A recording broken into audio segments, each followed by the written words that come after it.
Matapos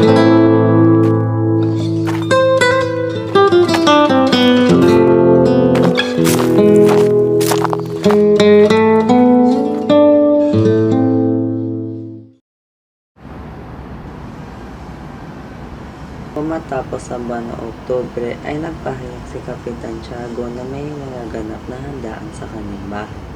May inimbitahan siyang mga panauhin at lumaganap ang balitang ito sa buong Binondo, Intramuros at pinagpanlugar sa Kamaynilaan.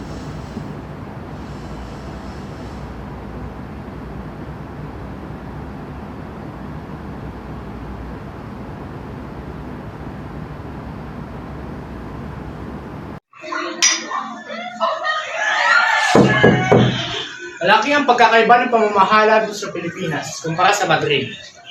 Sa 20 taong kong paninirahan sa Pilipinas, nasanay sa pagkain ng saging at kanin. Punong-puno ko ng karanasan, kaya't lubusang pinaniwalaan ng mga maraming tao.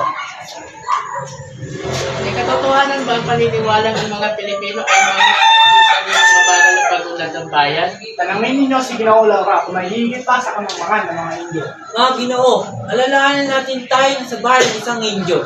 At ang gago ay bilang sa ganiturin ng mga Indio. Hindi po ba kayo nasisiyan sa 20 taong paninirahan ni San Diego? Hindi! Anong ibig niyo sabihin? Sabi kong malinaw ang ibig kong sabihin na kapag nagpahukay ng isang kupura ng bangkay ng isang heron, palibingan para patakon, hindi dapat siya pakilaman o pakusahan, maging ng mga hari. Padre, ang general ay Vice Real Patrono. Anong vice real? Ano ba ito? Ano? Kung nangyari ito noon, pinalalagyan na rin siya, gaya ng kay Gobernador Bustamante na walang sapat na o sapagkat na kapanahon ng nagtunay na pananampalataya. Tumingin na kayo, bukas na bukas ay makakarating to sa ating general. Huwag yun ang pagtalunan ang mga bagay na walang dahilan. Iba ang sinasabi ni Padre Damas sa kanyang sinasabi bilang tao. Na ng pagtatalo, ang piging ay nagpatuloy. Natigilan si Padre Damaso na makita ang binatang kasama ni Kapitan Tiago na papasok sa bulwagan. Lumapit ang kapitan sa mga pari upang ipakilala ang kanyang panauhin.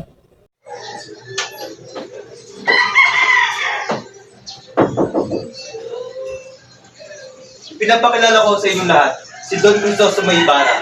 Siya ang anak ng namayapa kong kaibigan. At sa kasalukuyan ay kararating niya lamang galing Europa. Pinagagala kong makilala ang kura ng aming bayan, ang matalik na kaibigan ng aking ama. Ipagpatawad din yung pagkakamali ko. Hindi ka nakakamali, binata. Ngunit hindi ako kailangan, hindi ang mataling sa kaibigan ng iyong ama. Tunay ka nga bang anak ni Don Rafael Ibarra? Maligay pagbabalik Ginoo. Sana'y maging mapalad kayo sa inyong ama. Nakausap at nakilala ko ng ang inyong ama at nasasabi kong napakabuti ng tao. Salamat sa inyong papuri sa aking ama. Dahil sa inyong sinabi ay na walang aking mga alalahanin at alinlangin tungkol sa nangyari sa kanya.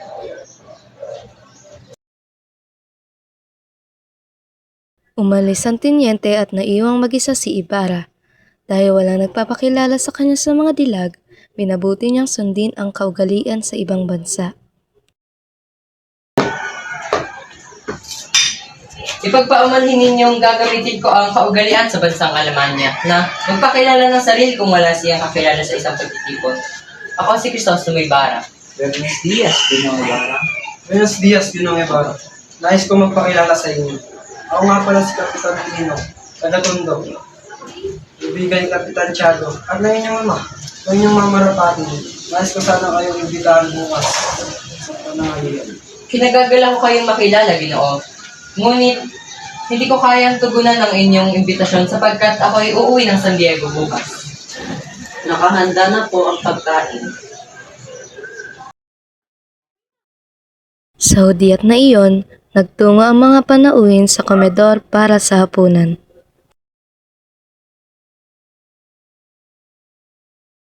Simula na magsilapit ang mga panauhin sa hapagkainan. Ngunit bago pa man makaupo, isang tahimik na tunggalian ang nagaganap sa pagitan ni na Padre Sibilia at Padre Damaso para sa panguluhan ng hapag.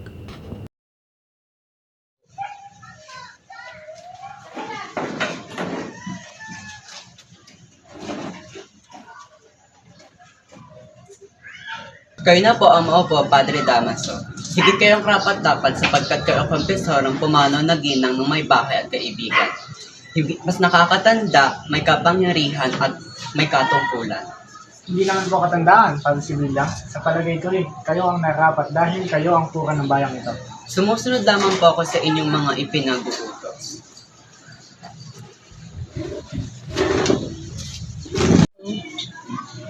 Don Santiago, saluhan ninyo kami. Huwag na ninyo ako alalahanin. Ang pagsasalong ito ay pasasalamat sa Birhen ng inyong pagdating. Alis 7 taon kayo nawala sa Pilipinas. Kung gayon ay marahil nalimutan niyo na ang Pilipinas. Hindi po. Marahil ako ay malilimutan ng aking bayan, ngunit hindi ko malilimutan ng aking bayan sinilangan. Ba ang natutuhan mo? Nagsayang ka lamang pala ng iyong kwarta sa iyong paglalakbay. Kahit batang pastit ay alam ang sinasabi mo. Ipagpatawad din yung lahat na akala ni Padre Damaso na ako ay isang musmus pa din. Madalas silang magsalo ng aking ama sa isang maralitang kapag. Ipagpaumanhin yung lahat, ngunit kailangan ko nang umalis. Ako ay babalik bukas.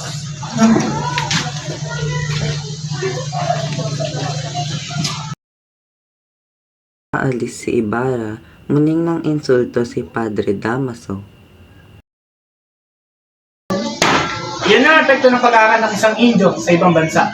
Ang maging mayabang dahil akala mo'y napakarunong na. Kung ako ang masusunod, dapat ipagbawal ng pamahalaan ang pagpapadala ng isang Indio sa Europa dahil masama ang epekto nito.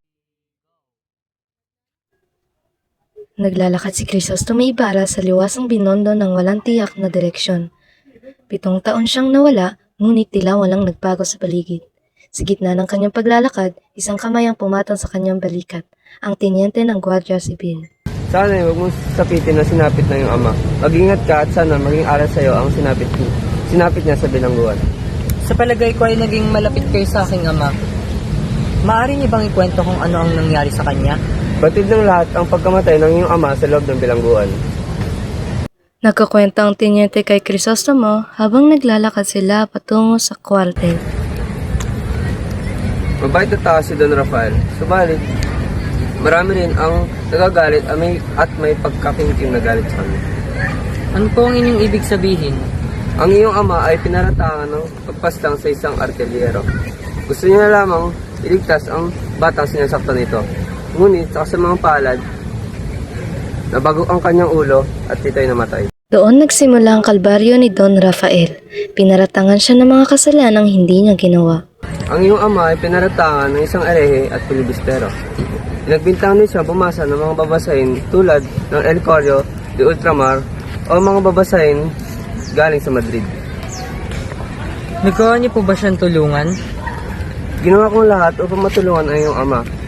Dumating na ang panahon ng katarungan, subalit huli ng lahat. Nagkasakit na siya sa loob ng kulungan at tuloy na ito namatay. Mahigpit na nagkamay ang dalawa bago tuluyang tinalikuran ang isa't isa.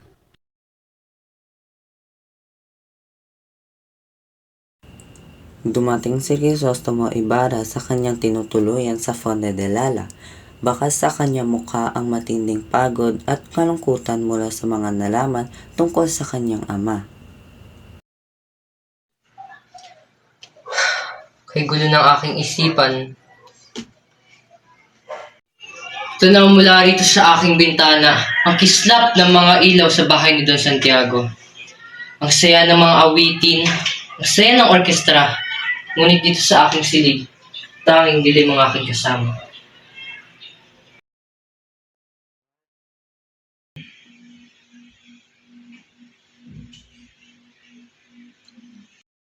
Kanyang guni-guni, tila nakikita ni Ibarra ang isang diwata sa gitna ng bulwagan.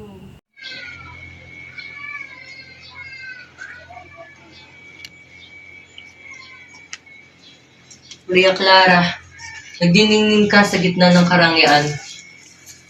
Ang iyong kilos ay puno ng kalinisan at budhi. Ngunit, bakit sa likod ng iyong ganda ay may kalungkutan na hindi maipaliwanag? Ngunit ang magandang alaala ay biglang napalitan ng isang malupit na katotohanan. Hindi yun ang aking nakita. Isang matandang lalaking nakahiga sa maduming banig. Ama, ikaw ba yan? Bakit ka nasa isang nakaririmarim na piitan? Naririnig ko ang iyong daing, ang iyong kapos na paghinga. Habang ako'y narito sa Europa, nagpapakasaya, ikaw ay nagdurusa dito mag-isa. Patawarin mo ako. Ama! Malalim na ang gabi nang datna na antok si Crisostomo.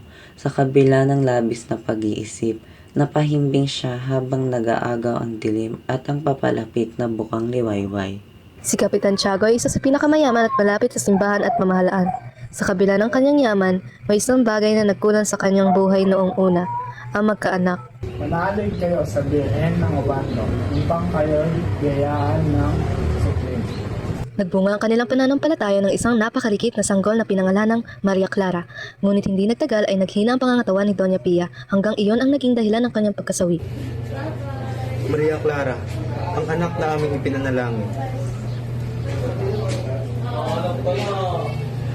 Huwag kang mag-alala, Santiago. Ako mag-aalaga sa kanya.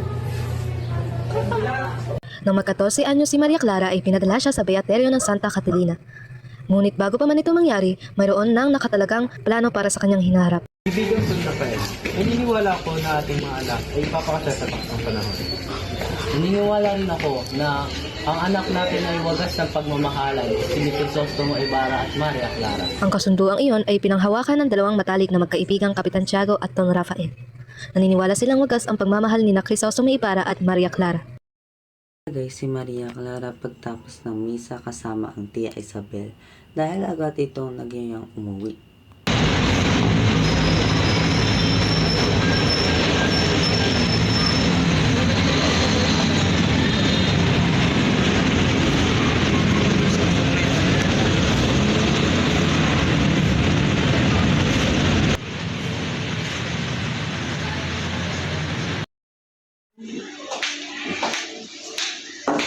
Mas makabubuti pa nga siguro yung magpapasama muna upang makalahap sa gawang hangin. Saan mo gusto magpakasyon? Sa Malabon o sa San Diego? Kung mabuti pa siguro ay bumalik na kayo natin Isabel mo sa Beaterio at kunin na lahat ng iyong mga damit. Hindi ka na babalik doon kaya magpaalam ka na ng tuluyan sa iyong mga kaibigan.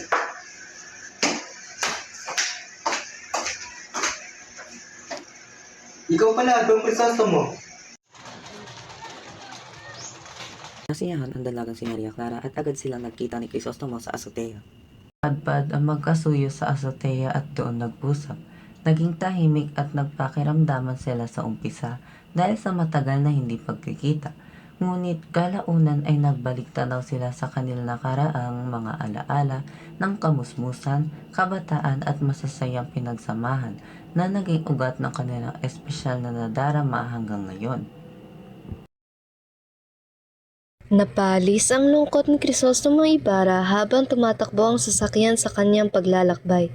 Isa-isang nagbalik ang kanyang alaala ang mga masasaya at malulungkot na sandali habang pinagmamasan ang mga tanawing dinaraanan. Bakit pila'y walang nagbago?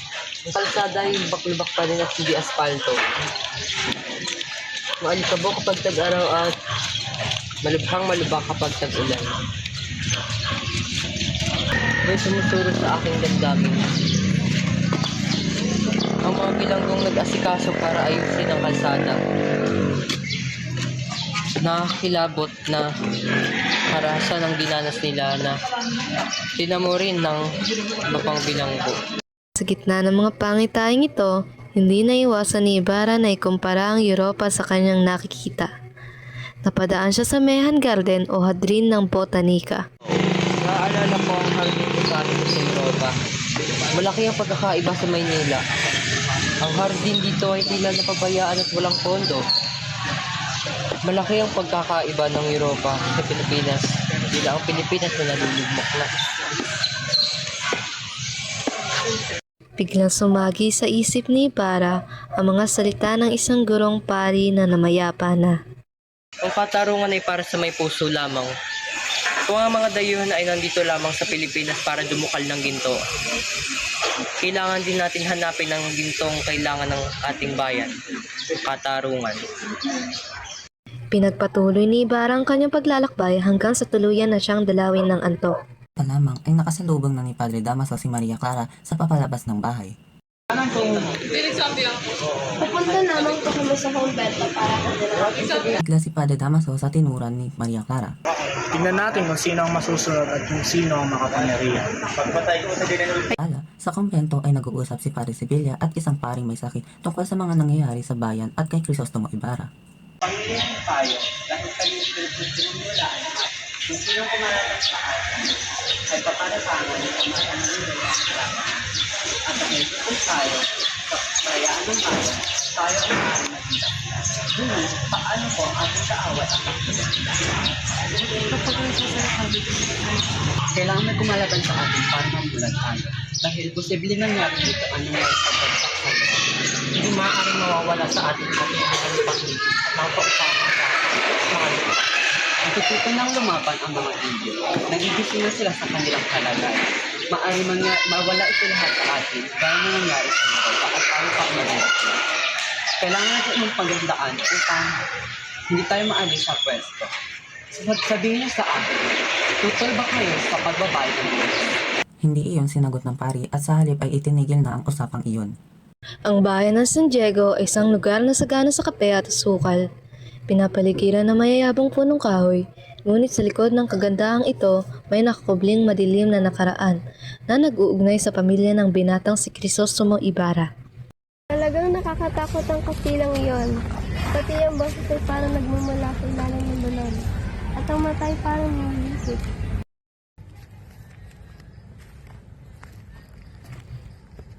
Isang araw, ang matandang kasilang bumili ng gubat ay naglaho. Matapos ang ilang panahon, natagpuan ang kanyang nabubulok na bangkay na nakabitin sa isang punong balite.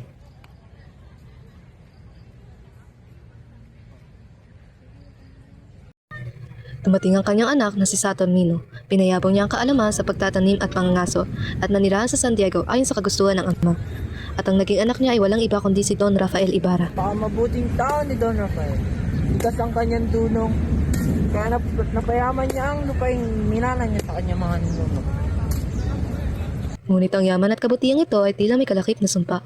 Ang katahimikan ng San Diego ay malapit na mabulabog sa pagbabalik ng huling tagapagmana ng mga Ibarra. Saksi ang bayang ito sa yaman ng aming lahi. Ngunit, dito ko din ba matutuklasan ang kadiliman na sinampit ng aking ama?